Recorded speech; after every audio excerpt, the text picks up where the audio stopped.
Lesbos, Greece, to Athens, Greece, 2015, 12 days from home.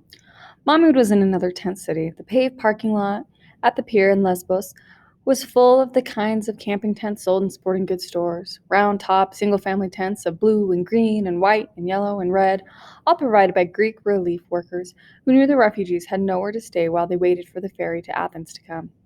Wet clothes were hung out to dry on bicycle racks and traffic signs, and refugees gathered around camp stoves and hot plates.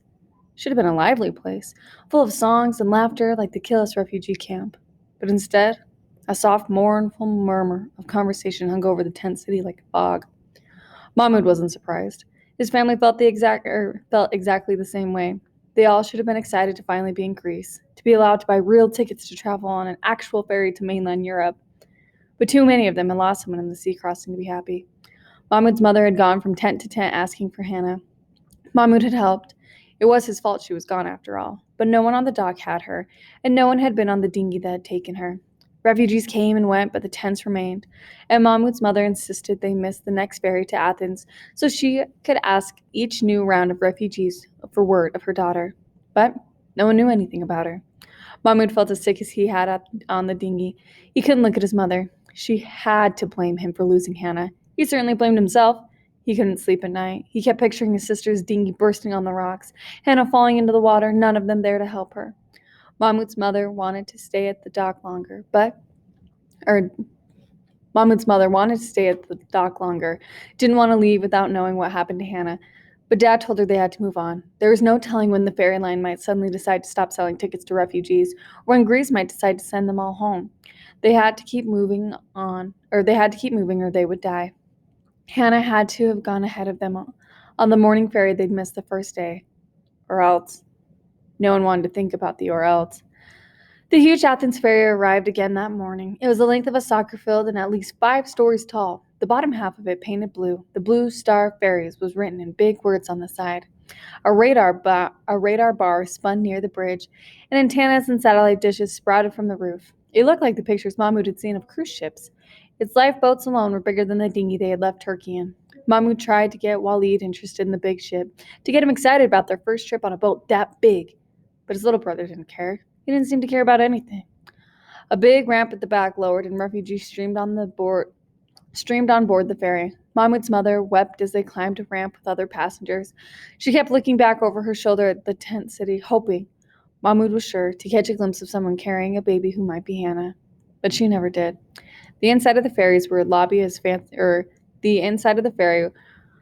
like the lobby of a fancy hotel. Every floor had little clusters of glass tables and white upholstered chairs. Snack bars sold chips and sweets and sodas, and televisions played a Greek soccer game. Refugees, who still had belongings, stuffed their backpacks and trash bags under tables and into the overhead compartments. Mahmoud and his family settled into one of the booths, and his father searched for a plug to charge his phone. Mahmoud, why don't you take your brother and explore the ship? Dad told him. Mahmoud was only too glad to get away from the sight of his mother's broken face, and he took Walid by the hand and pulled him out onto the promenade that ran around the outside of the ship. Mahmoud and Walid watched silently as the ferry pulled away from the dock, the ship's huge engines thrumming deep below them. The awful sea that had tried to swallow them was calm and sapphire blue now. The Greek island of Lesbos was actually beautiful when you saw it from the sea. Little white buildings with terracotta roofs rose up tree-covered hills, and on top of one of the hills was an ancient gray castle. Mahmoud could see why people visited there on vacation.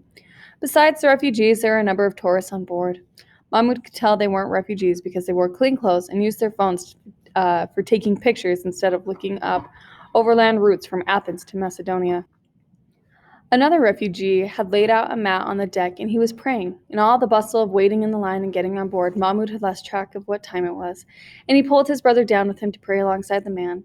As he knelt and stood, Mahmoud was supposed to be focused only on his prayers, but he couldn't help notice the uneasy looks the tourists were giving them, the frowns of displeasure, like Mahmoud and his brother and the man were doing something wrong. The vacationers dropped their voices, and even though Mahmoud couldn't understand what they were saying, he could hear the disgust in their words. This wasn't what the tourists had paid for. They were supposed to be on holiday, seeing ancient ruins and beautiful Greek beaches, not stepping over filthy praying refugees. They only see us when we do something they don't want us to do, Mahmoud realized. The thought hit him like a lightning bolt. When they stayed where they were supposed to be, in the ruins of Ali Labo or behind the fences of a refugee camp, people could forget about them. But when refugees did something they didn't want them to do, when they tried to cross the border into their country or sleep on the front stoops of their shops or jump in front of their cars or prey on the deck of their ferries, that's when people couldn't ignore them any longer.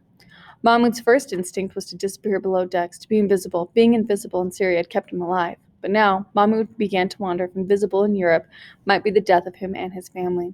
If no one saw them, no one could help them. And maybe the world needed to see what was really happening here. It was hard not to see the refugees in Athens when Mahmoud got there. Syrians were everywhere in the streets and hotels and markets, most of them, like Mahmoud's family, planning to move on as soon as they could. Mahmoud's father thought he had the right documents to travel freely in Greece, but a woman at an immigration office told him he would need to go to a local police station first to get an official document, and the police told him he would have to wait up to a week. We can't wait a week, Mahmoud's father told his family. They had found a hotel for 10 euros a night per person, and the people of Athens were very friendly and helpful, but Mahmoud knew his parents had only so much money, and they still had 4 more countries to cross before they reached Germany. Mahmoud's mother would have stayed a week, or even longer, to keep asking everyone she met if they had seen a baby named Hannah. But it was decided they would take a train to border Macedonia and try to sneak across during the night.